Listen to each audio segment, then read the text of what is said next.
പാലക്കാട് മണ്ഡലത്തിൽ സ്മൈൽ ഭവന പദ്ധതിയിൽ 2 വീടുകളുടെ താക്കോൽ ദാനം നടത്തി.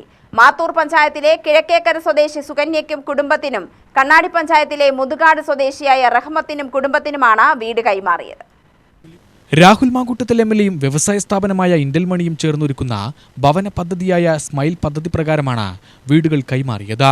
2 കിടപ്പുമുറികളും അടുക്കളയും ശുചിമുറിയും വരാന്തിയും ഉൾപ്പെടെ 575 ചതുരശ്ര അടി വരെയുള്ള വീടുകളാണ് നിർമ്മിച്ചു നൽകുന്നത്. താക്കോൽദാന ചടങ്ങ് ഇന്റൽമണി ഗ്രൂപ്പ് ചെയർമാൻ മോഹനൻ ഗോപാലകൃഷ്ണൻ ഉദ്ഘാടനം ചെയ്തു. രാഹുൽ മാങ്കൂട്ടത്തിൽ എംഎൽഎ, തദ്ദേശ ജനപ്രതിനിധികൾ എന്നിവർ പരിപാടിയിൽ പങ്കെടുത്തു. നമുക്ക് വീടില്ലാത്തതിൻ്റെ ബുദ്ധിമുട്ടൊക്കെ എല്ലാ ആളുകൾക്കും അറിയാം. അപ്പോൾ അതിൻ്റെ പ്രയാസം അനുഭവിക്കുന്ന മനുഷ്യർക്ക് വലിയ തടസ്സങ്ങളും നൂലാമാലകളും ഒന്നുമില്ലാതെ വീട് നിർമ്മിക്കുന്നൊരു പദ്ധതി MLA എന്ന നിലയിൽ സ്മൈൽ എന്ന് പറയുന്ന പദ്ധതി ആവിഷ്കരിച്ചപ്പോൾ നമ്മുടെ നാടിൻ്റെ അഭിമാനമായി ഇന്ന് ലോകത്തെല്ലായിടത്തും വ്യാപിച്ചു കിടക്കുന്ന ഇന്റൽമണിയുടെ ചെയർമാൻ കൂടിയായ മോഹൻ സാറിനോട് സംസാരിച്ചു. അദ്ദേഹത്തിൻ്റെ മകൻ, എൻ്റെ പ്രിയപ്പെട്ട സഹോദരൻ ഉമേഷ് ചേട്ടനോട് സംസാരിച്ചപ്പം വളരെ പോസിറ്റീവായിട്ടുള്ള റെസ്പോൺസാണ് ഉണ്ടായത്. അപ്പോൾ അതിൻ്റെ ഭാഗമായിട്ട് നമ്മൾ ആദ്യഘട്ടത്തിൽ തറക്കല്ലിട്ട വീടുകൾ, അപ്പോൾ ഇത് ആദ്യം നമ്മൾ തറക്കല്ലിട്ട 5 വീടുകളിൽ ഉൾപ്പെടുന്നതാണ് ഇന്നത്തെ. ഇതിപ്പോൾ നമ്മൾ 2ാമത്തെ വീടിൻ്റെയാണ് താക്കോൽ ദാനം നടത്തുന്നത്.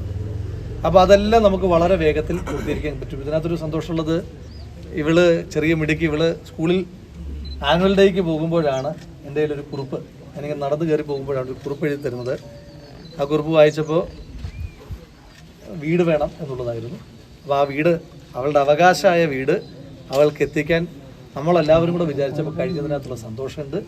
സ്മൈൽ പദ്ധതി, ആ പേര് പോലെ തന്നെ ആ പദ്ധതി പൂർത്തീകരിക്കുമ്പോൾ കിട്ടുന്ന ആ പുഞ്ചിരികളാണ് നമ്മളെ സംബന്ധിച്ചിടത്തോളം ഇതിൻ്റെ ഏറ്റവും വലിയ സന്തോഷവും പ്രാർത്ഥനയും അനുഗ്രഹവും. മാത്തൂരിൽ ലോട്ടറി വിറ്റാണ് സുകന്യയും ഭർത്താവ് ശെൽവനും മക്കളായ അമലും അമ്മയും അടങ്ങുന്ന കുടുംബം ജീവിക്കുന്നത്. അമ്മയുടെ ആവശ്യപ്രകാരമാണ് വീട് വെച്ച് നൽകിയത്. കഴിഞ്ഞ സ്കൂൾ വാർഷിക ദിനത്തിൽ സ്കൂളിലെത്തിയപ്പോഴായിരുന്നു MLAയോട് കണ്ണാടി മണ്ഡലത്തിലെ നസ്രിയ ഫാത്തിമ വീട് വേണമെന്ന ആവശ്യം പറഞ്ഞത്. നസ്രിയയുടെ മറ്റൊരു സുഹൃത്തും തന്റെ കൂട്ടുകാരിക്ക് വേണ്ടി സമാനമായ ആവശ്യം പറഞ്ഞു. MLAയ്ക്ക് കത്ത് നൽകിയിരുന്നു.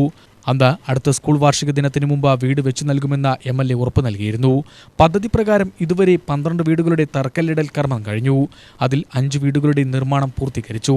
ഇന്റൽമണി ഗ്രൂപ്പിന്റെ സാമൂഹ്യ ഉത്തരവാദിത്വ ഫണ്ട് ഉപയോഗിച്ചാണ് വീടുകൾ നിർമ്മിച്ചത്. ഏത് റൂമാ ചൂസ് ചെയ്തേ?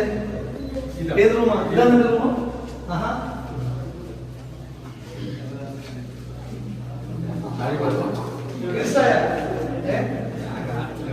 UTV news, Palakkad.